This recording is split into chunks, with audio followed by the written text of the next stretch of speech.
vous, mais de temps en temps seulement, quand l'énergie accumulée est suffisamment forte. On verra tout à l'heure qu'il n'y a pas de failles comme ça partout dans le monde, mais il y a quand même pas mal de régions où il y en a. Hein. Ces failles, eh bien, c'est la conséquence des fameuses plaques dont vous avez tous déjà entendu parler, qui sont des plaques, comment vous les appelez? Tectoniques, c'est comme ça que les journalistes disent.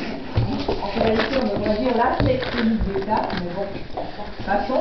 Donc, ces fameuses plaques qui sont constituées de roches, en moyenne 100 km d'épaisseur, et qui bougent sur la surface de la Terre, pour des raisons qu'on évoquera maintenant. Donc, la première étape d'un séisme, ce sont les contraintes sur les roches en profondeur.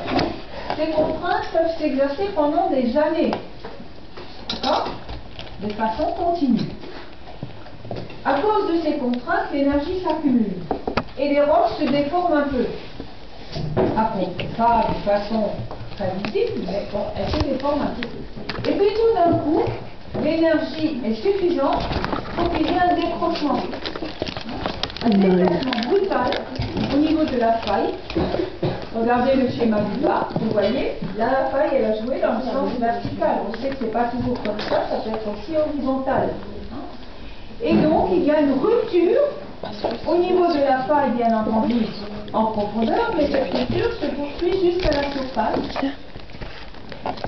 Et on voit donc les failles qui se forment en surface. Évidemment, le paysage est bouleversé. Si les bâtiments étaient dans cette zone, ils risquent de s'écrouler. Et malheureusement, il peut y avoir des victimes. Bien entendu, au moment où il y a la rupture en profondeur, en un lieu qui s'appelle, comment on dit, le foyer, très bien, vont se former les ondes de choc, qui sont les ondes sismiques, qui vont se propager dans toutes les directions et donc parvenir à la surface. Et c'est lorsque ces ondes parviennent